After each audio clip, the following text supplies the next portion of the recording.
हमने अब तक देखा कि कैसे बच्चों को रास्ते में तेंदुए का एक परिवार मिल गया।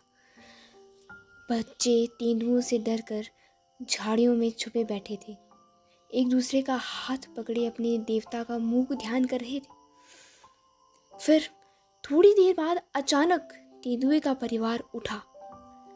बच्चे के दिल की धड़कन बढ़ गई। नर तेंदुए ने गहरी नींद के बाद उठकर हल्के से घुर्राते हुए उबासी और अंगड़ाई ली। फिर पूरा परिवार उठा और पूरब की ओर चल पड़ा। बच्चे झाड़ियों के पीछे से बिना आवाज किए सब देख रहे थे। बच्चे वहीं छुपे रहे। थोड़ी देर में तेंदुए का परिवार ओझल हो गया तो बच्चों ने राहत की सांस ली। मगर जैसे ही वो आगे बढ़ने लगे, तेंदुए की आवाजें आनी फिर शुरू हो गई। तभी चिनिमा बोली, हमें थोड़ी देर यहीं इंतजार करना चाहिए। रेमांग बोला, रात यहीं हो जाएगी, यूं तो फिर क्या करेंगे? तेंदुए का रात्रि भोजन बनेंगे। तो चिनिमा कहती है, तो और हम कर भी क्या सकते हैं इंतजार के अलावा? इतने में तेंदुए के वापस आने की आहट उन्हें हुई तो वो दोनों झाड़ियों की ओर फिर वैसे ही छुप गए और बीच में दरारों से देखने लगे। तेंदुए पूरे भीगे हुए थे, उनके बालों से पानी टपक रहा था। तेंदुए के शावक भी उछलते कूदते पीछे पीछे चल रहे थे। तभी पीछे चलती हुई मादा तेंदुए ने झाड़ी जिसके पीछे बच्चे थे उस तरफ सचेत नजरों से महक लेते हुए देखा। बच्चों का दिल तो जैसे मुंह में आ गया। मगर तेजी से तेंदुआ परिवार वहां से पश्चिम की ओर घने जंगलों में झट से चला गया। इंसानी गंध से जंगली जानवर भयभीत होता ही है। जो भी हो, अब बच्चों की जान में जान आई। दोनों समझ गए कि पूरब में कहीं तो पानी का स्रोत है जहां से तेंदुआ परिवार पानी पी कर आया। चिनिमा और रेमांग दोनों बच्चे पूरब की ओर चल दिए। दोनों बीच बीच में पीछे मुड़कर देख रहे थे। थोड़ी ही दूर उन्होंने देखा, पत्थरों के पीछे से पानी की एक धारा पूरब की ओर बह रही थी।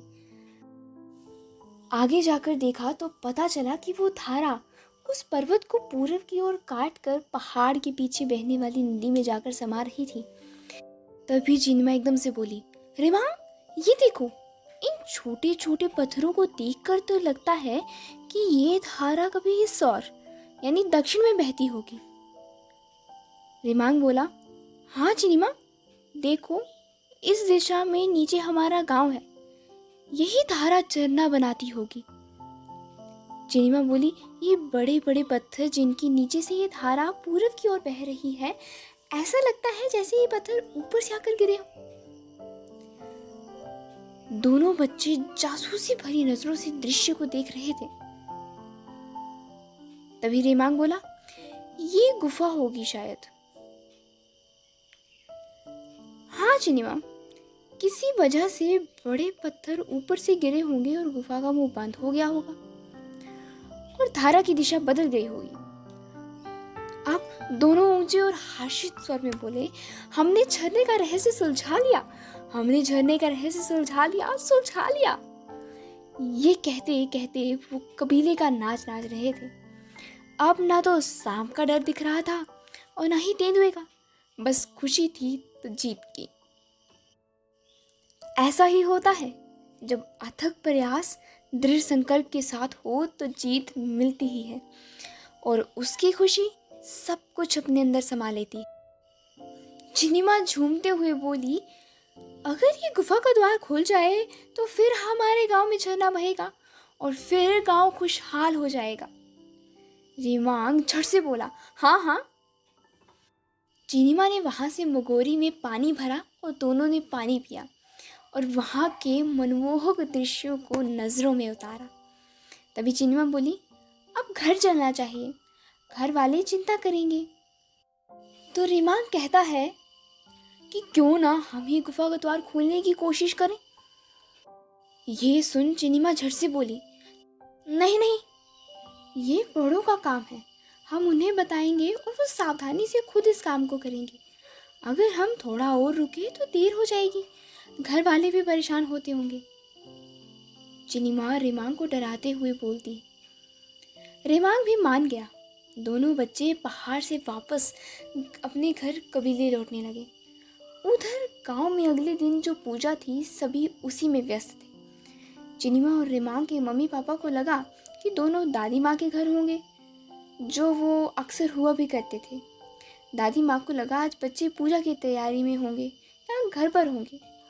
सुबह शाम चिनीमा और रेमांग की माँ दादी के घर जाकर उन्हें खाना देती थी और घर का कुछ काम भी कर देती थी। उस दिन जब शाम को उनकी माँ दादी माँ के घर गई तो बच्चों के बारे में पूछने लगी। उनके पूछने पर दादी माँ बोली, नहीं, आज तो सुबह से ही बच्चे यहाँ नहीं आए। माँ बोली, मुझे लगा आपके यहाँ होंगे। दादी माँ, तो क्या घर पर नहीं है? माँ बोली, नहीं। माँ डरते हुए कहती है, कहाँ गए होंगे दोनों? दादी माँ भी घबरा कर बोली, घबराओ नहीं, पूजा की तैयारी में होंगे दोनों बच्चे, मस्त हो गए होंगे कहीं। माँ कहती है, नहीं, मैं दोपहर से वहीं थी, वो दोनों वहाँ नहीं मिले मुझे लगा आपके पास होंगे। सुबह भी नाश्ता नहीं किया, ना दोपहर का, कहाँ गए होंगे दोनों? माँ भावुक हो गई, ममता भरे स्वर से कहने लगी। दोनों कबीले में जा जाकर पूछने लगी। बच्चों के पिता को जैसे ही पता चला वो दुखी हो गए। कबीले के सब लोग इकट्ठा हो गए। गांव में सूचना प्रसारण के ढोल आपातकाल बजने लगे। कबीले के सरदार ने पूछताछ करना शुरू की। अचानक काका बोले, कल दोनों सूखे झरने के बारे में बोल रहे थे। तभी दादी झट से बोली, हाँ, मैंने ही बताया था उन्हें। हाँ, घर पर भी कल यही बोल रहे थे।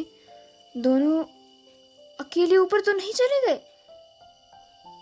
माँ रोते हुए बोली, हे भगवान। पिता ने माँ को संभाला। कबीले के सरदार ने चढ़ाई के लिए सबसे काबिल सदस्यों को नियुक्त किया। मशाल और जरूरी सामान लेकर चढ़ाई के लिए तैयार होने लगे। सभी लोग पुराने झरने के पास एकत्र हो गए। तभी किसी ने कहा, वो देखो, दोनों नीचे आ रहे हैं।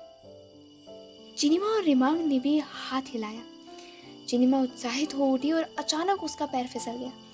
चढ़ाई अब खड़ी नहीं थी, मगर फिर भी चिनीमा को पैरों में और सिर पर चोट लगी।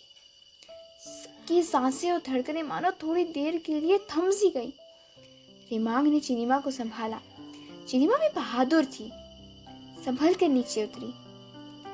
पहले तो माँ ने उन्हें खूब डांटा, फिर गले से लगाकर प्यार किया। चिनीमा के जख्मों पर लेप लगाया। फिर दोनों बच्चों ने यात्रा वृतांत सुनाया। हमने झरने का रहस्य सुलझा लिया। सब लोग ये बात सुनकर खुश हो उठे। कबीले के सरदार ने तो दोनों बच्चों से खुश होकर उन्हें पुरस्कार देने का ऐलान कर दिया। सरदार ऐलान करते हुए कहते हैं, कल पूजा के बाद हम बच्चों के वैसे ही सम्मानित करेंगे जैसे कबीले के योद्धाओं को किया जाता है, और परसों से गुफा का द्वार खोलने के प्रयास शुरू होंगे। लोगों ने तो बच्चों को कंधों पर उठाकर जश्न मनाया। कुछ दिनों में ही कबीले के लोगों ने गुफा से पत्थर हटाए और पानी का रास्ता गांव की ओर कर दिया। गांव फिर से खुशहाल हो गया। नन्हे बच्चों की नादान मगर दृढ़ संकल्प वाली हिम्मत के कारण।